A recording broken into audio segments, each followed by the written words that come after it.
আসসালামু আলাইকুম সুপ্রিয় শিক্ষার্থীবৃন্দ, আশা করছি তোমরা প্রত্যেকেই স্বাস্থ্যবিধি মেনে সচেতনতার সাথে ভালো আছো এবং সুস্থ আছো। অনলাইন ক্লাসের ধারাবাহিকতা অনুযায়ী অনার্স দ্বিতীয় বর্ষের শিক্ষার্থীদের আজকে আমি স্বাগত জানাচ্ছি। জনাব ফরিদা আক্তার, সহযোগী অধ্যাপক, ইসলামের ইতিহাস ও সংস্কৃতি বিভাগ, ঢাকা কলেজ, ঢাকা।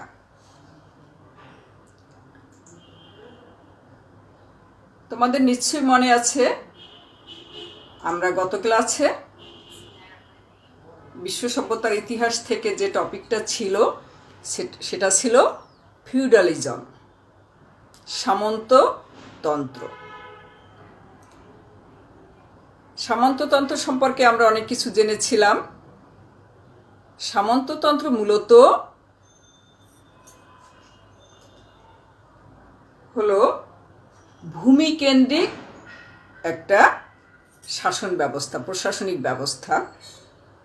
সাধারণত প্রশাসনিক ব্যবস্থা বলতে আমরা কেন্দ্রীয় প্রশাসন কি করা হয়, সরকার কর্তৃক পরিচালিত হয়, কিন্তু এটা ছিল ভূমিকেন্দ্রিক একটা সরকার ব্যবস্থা। নিশ্চয়ই তোমাদের প্রত্যেকের মনে আছে। তো আমরা অনেক কিছুই জেনেছিলাম গত ক্লাসে।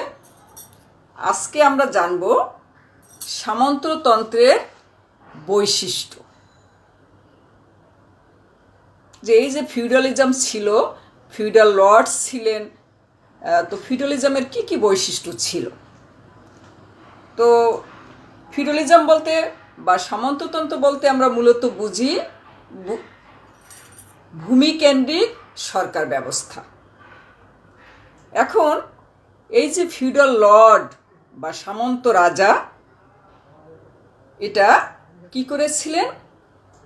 কিছু সংখ্যক লর্ড এবং সামন্ত প্রভু বলতে বুঝি আমরা জমিদার, যারা অধিক জমির মালিক, হাজার হাজার বিঘা জমির মালিক যারা, তাদেরকেই বলা হয় ফিউডাল লর্ড। আর লর্ড তো একজন থাকতেন প্রশাসনিক ক্ষেত্রে।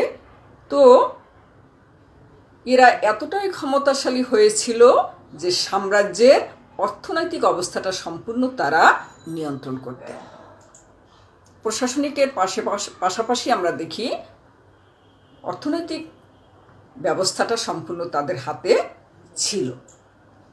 তো এই সামন্ত প্রভুদের বা সামন্ততন্ত্রের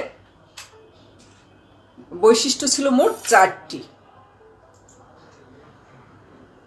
চারটি বৈশিষ্ট্যের মধ্যে আমরা নাম্বার 1 পাই শ্রেণী বিভক্ত সমাজ। এটা আমরা বহুকাল থেকে শুনে আসছি যে শ্রেণী বিভক্ত সমাজ মানে সমাজে বৈষম্য ছিল, উঁচু নিচু ছিল, ভেদাভেদ ছিল। তোমরা প্রত্যেকেই জানো যে আমরা শ্রেণী বৈষম্যটা হলো সমাজে বিভিন্ন স্তরের লোকের বসবাস। নাম্বার 2 কি ছিল? ব্যক্তিগত সরকার। নাম্বার 3 ছিল পারস্পরিক দায় দায়িত্ব পালন। নাম্বার 4 ছিল ব্যক্তিগত অধীনতা। তাহলে এখন আমরা খুব ক্লিয়ারলি বুঝে গেলাম যে ফিউডালিজম বা সামন্ততন্ত্র ছিল মূলত একটা ভূমিকেন্দ্রিক সরকার ব্যবস্থা, এবং এই ব্যবস্থার বৈশিষ্ট্য ছিল 4 প্রকার। তো এখন আমরা 1 নম্বরেরটা একটু আলোচনা করি, শ্রেণী বিভক্ত সমাজ। যেহেতু রাষ্ট্রই ছিল সামন্ততান্ত্রিক, ফিউডাল লর্ড ভূস্বামীদের হাতেই রাষ্ট্র ছিল।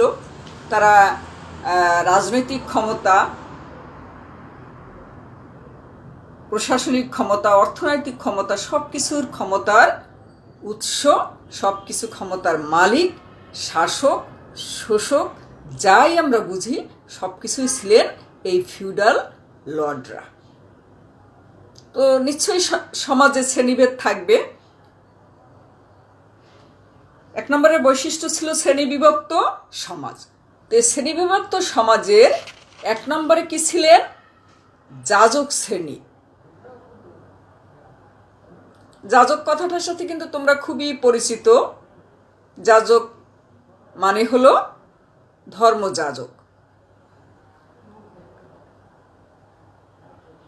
তো ধর্মযাজক, ওই যাজক শ্রেণী যে ছিল এক নম্বরে, সামন্ততন্ত্রের সময় যে সমাজে কি হতো, যে সামন্ত প্রভু বা ফিউডাল লর্ডের পরে স্থান ছিল যাজক সম্প্রদায়ের। মূলত যাজকরা কি করেন? ধর্মকর্ম পরিচালনা করেন, ধর্মীয় আচার অনুষ্ঠান যা কিছু থাকে সেটা তারা পরিচালনা করেন, এবং সাধারণ জনগণ যারা ওই ধর্মের অনুসারী তারা সেটা পালন করে থাকেন। সাথে সাথে আমরা দেখি ধর্মীয় উপাসনালয়ও থাকে। সেই ধর্মীয় উপাসনালয়ের তদারকি করা, দেখাশোনা করা, দায়িত্ব যেটা ছিল সেটাও এই যাজক শ্রেণীরা দেখাশোনা করতেন। আর কি করতেন? ধর্মীয় প্রতিষ্ঠান তো একটা ছিল না, অনেক ছিল। একটা রাষ্ট্রে অনেকগুলো ধর্মীয় প্রতিষ্ঠান থাকে, অনেক সম্পত্তি থাকে। এই ধর্মীয় প্রতিষ্ঠানের আওতাধীন অনেক সম্পত্তি থাকে, সেটাও রক্ষণাবেক্ষণের দায়িত্ব ছিল কাদের? যাজক শ্রেণীর। তার মানে আমরা এখন কি বুঝলাম?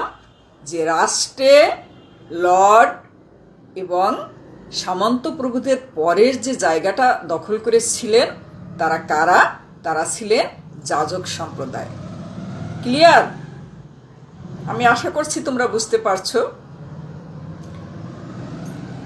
আর অভিজাত শ্রেণী, তাহলে আমরা ওই যে শ্রেণী বিভক্ত সমাজের এক নম্বরে পেলাম যাজক সম্প্রদায় বা যাজক শ্রেণী, দুই নম্বরে পেলাম অভিজাত শ্রেণী। অভিজাত কথাটা তোমরা শুনতে শুনতে একদম মগজে অনেক আগেই ধারণ করে রেখেছো। অভিজাত মানে একটু আভিজাত্য মনে হয়, তাই না? ধন সম্পদে পরিপূর্ণ, ক্ষমতার দিক থেকে তারা শক্তিশালী, সম্পদে শক্তিশালী, এদেরকেই অভিজাত সাধারণত আমরা অভিজাত কথাটা বললে বুঝতে পারি। তো সামন্ততান্ত্রিক সমাজ ব্যবস্থায় সামন্ত প্রভুগণই ছিলেন অভিজাত সম্প্রদায়। কারণ রাষ্ট্রের সমাজ ব্যবস্থাটা কি ছিল? ফিউডালিজম, সামন্ততান্ত্রিক বা সামন্ততন্ত্র। তাহলে এক্ষেত্রে অভিজাত শ্রেণী কারা ছিলেন? ওই ফিউডাল রাজারা, লর্ডরা ছিলেন, সামন্ত প্রভুরা ছিলেন, জমিদাররা ছিলেন, যাদের জমির পরিমাণ বেশি ছিল তারাই ছিল এই অভিজাত শ্রেণীর মধ্যে। তিন নম্বরে কি ছিল? তৃতীয় শ্রেণী। তাহলে সমাজে এই দুই শ্রেণী ছাড়া, যাজক শ্রেণী, অভিজাত শ্রেণী ছাড়াও আর এক প্রকারের লোক ছিলেন, তাদেরকে তৃতীয় শ্রেণী বলা হতো। এরা সাধারণত কারা? কৃষক, শ্রমিক, বণিক এবং আর কারা ছিল? যে দাসগণ। দাস তো আছেই, সব জায়গায় দাস ছিল। একমাত্র সামন্ত প্রভুরাই দাস তারা রাখতে পারতেন, তারা ব্যবহার করতে পারতেন। দাসদেরকে দিয়ে তারা যা খুশি তাই করতেন। তারা নামে মাত্র জনসাধারণ ছিলেন, সত্যিকার অর্থে তাদের এই পৃথিবীতে কোনো অধিকার ছিল না। নাম্বার 2-তে আমরা আসি, ব্যক্তিগত সরকার। সামন্ততন্ত্রের আর একটা বৈশিষ্ট্য এবং অন্যতম প্রধান আর একটা বৈশিষ্ট্য ছিল কি? ব্যক্তিগত সরকার বা ক্ষমতার পৃথকীকরণ। সামন্ত প্রথা চালু হবার পূর্বে রাজার হাতে সমস্ত ক্ষমতা কেন্দ্রীভূত ছিল। এই সামন্ততন্ত্র প্রথাটা চালু হওয়ার আগে কি হতো? রাজার হাতে সমস্ত ক্ষমতাটা কেন্দ্রীভূত ছিল। কিন্তু কালক্রমে বা আস্তে আস্তে আমরা দেখি যে দুর্বল রাজাদের সময় কি হলো? যে তাদের সংগঠিত করার জন্য তার ক্ষমতাটা খুব বেশি ছিল না। কাদেরকে সংগঠিত করবে? তার দলের লোকদেরকে, তার বংশের লোকদেরকে, ফিউডালিজমটা সাধারণত কি হতো, সামন্ততন্ত্ররা সাধারণত বংশ পরম্পরায় হতো। রাজার ছেলে রাজা, তারপরে রাজা, এভাবে বংশ পরম্পরায় তারা ক্ষমতাটা ধরে রাখত। এমনকি রাজা থেকে নাইট পর্যন্ত তাদের শ্রেণীভুক্ত ছিল। তাহলে তোমাদেরকে আমি আজকে 2টা বৈশিষ্ট্যই আলোচনা করলাম। নেক্সট ক্লাসে আশা রাখছি আমি তোমাদের বাকিটা আলোচনা করব। বর্তমান পরিস্থিতিতে সারা বিশ্বে আবার নতুন করে করোনা বৃদ্ধি পেয়েছে। তোমাদের প্রত্যেককে আমি সচেতন থাকার জন্য আদেশ করছি এবং সাথে সাথে আরও সবাইকে সচেতন করার জন্য তোমরা উদ্বুদ্ধ করবে। এই বলে আজকের ক্লাস আমি শেষ করছি। তোমরা ভালো থাকো, সুস্থ থাকো, সুন্দর থাকো। আবার দেখা হবে। খোদা হাফেজ।